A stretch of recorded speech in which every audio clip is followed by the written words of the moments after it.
जैसे मैं यहाँ पे बच्चों का शेड्यूल बनवाती हूँ ना, तो तथास्तु में जब भी मैं बनवाती हूँ तो मैं तो उनको ऐसा कहती हूँ कि जैसे तुम महीने का शेड्यूल बना रहे हो तो उसके अंदर से 4 दिन बीमारी के निकाल दो, ठीक है, 2 दिन मन खराब के निकाल दो, क्योंकि 2 दिन मन खराब होगा ही होगा, पढ़ने का मन नहीं करेगा, है ना।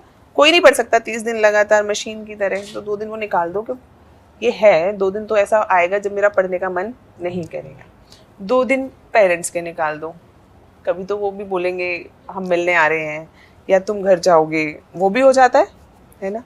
और उसके बाद आधा दिन किसी दोस्त की मदद करने का, आधा एक दिन कभी उसको कहीं लेके जाना है या कभी उसके साथ कहीं जाना पड़ गया, उसका निकाल दो।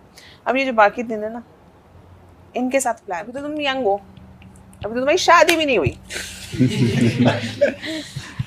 अभी तो जब तुम शादी करोगे तब आएंगी रियल प्रॉब्लम्स, फिर बच्चा होगा तो फिर और प्रॉब्लम्स। मम्मी कह रही है कि इसको तो हमारे यहाँ तो बच्चे को ऐसे ही करते हैं, है ना। अब तुमने किसी यंग एजुकेटेड इंडिपेंडेंट वुमेन से शादी कर ली, फिर वो कह रही है मैं अपने बच्चे को ऐसा करने नहीं दूंगी, सिंक नहीं होने का फिर, है ना। अब वो तुमसे आगे बोले तुम बताओ तुम किसकी तरफ हो फिर तुम ऐसा थोड़ा रहेगा मैं साइंस की तरफ हूँ ऐसा बोल सकते हो?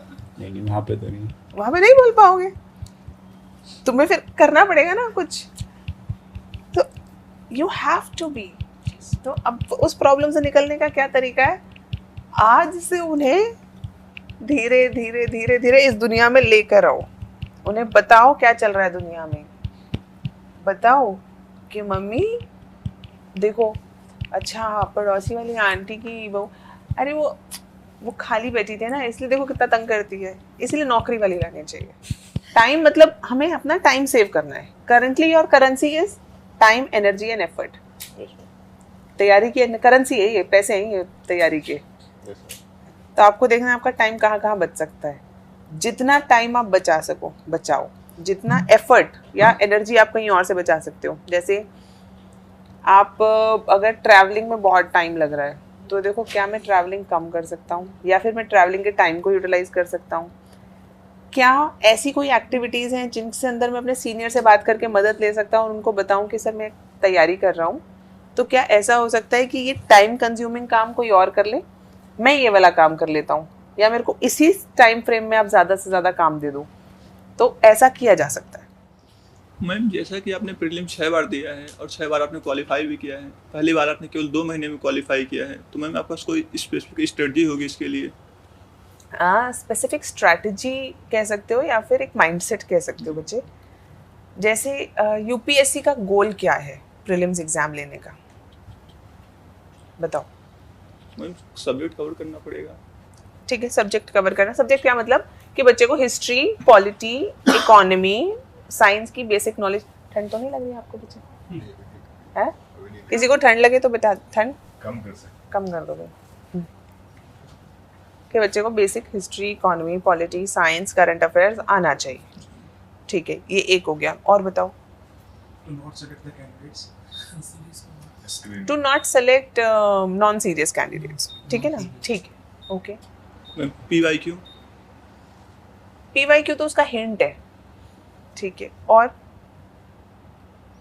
मतलब क्या सोच के बनाता है यूपीएससी कि क्या क्या देखना चाहता है, वो कौन सी क्वालिटी हमारे अंदर देखना चाहता है कि हम कितना अच्छा रट सकते हैं? नहीं, कंसेप्चुअल क्लैरिटी।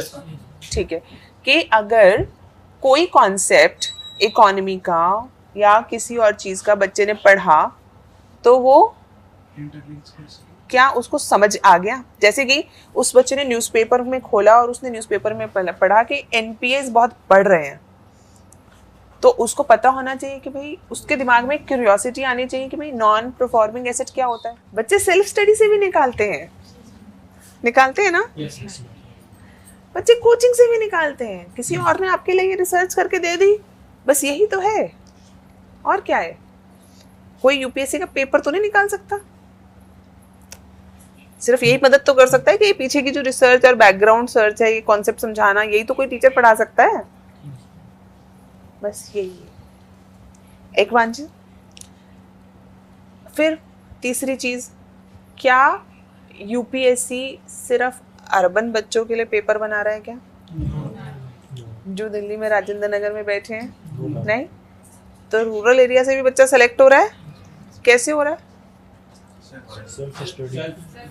नहीं, सेल्फ स्टडी तो ठीक है, ऑनलाइन कोचिंग भी ठीक है, मेहनत तो है ही, ऑफ कोर्स मेहनत तो सभी को करना है।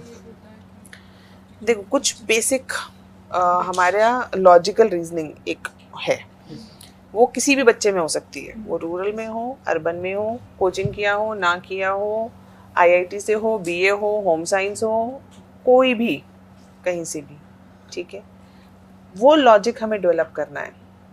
जैसे आपने क्वेश्चन पढ़ा, आपने 3 स्टेटमेंट्स 4 स्टेटमेंट्स देखी, and then you start thinking कि ये स्टेटमेंट हो ही नहीं सकती इसके साथ, है ना। अगर ये स्टेटमेंट ट्रू है तो ये तो बिल्कुल नहीं हो सकती, तो आप नीचे ऑप्शंस में गए 1 2 3 वाले में या 1 ओनली 2 ओनली वाले में, वहाँ से आपने अपना लॉजिकल एलिमिनेशन लगाया और अब बहुत सारी चीज़ें दिमाग चलाया कि यार ये हो सकता है, ये नहीं हो सकता, and then you start logically thinking.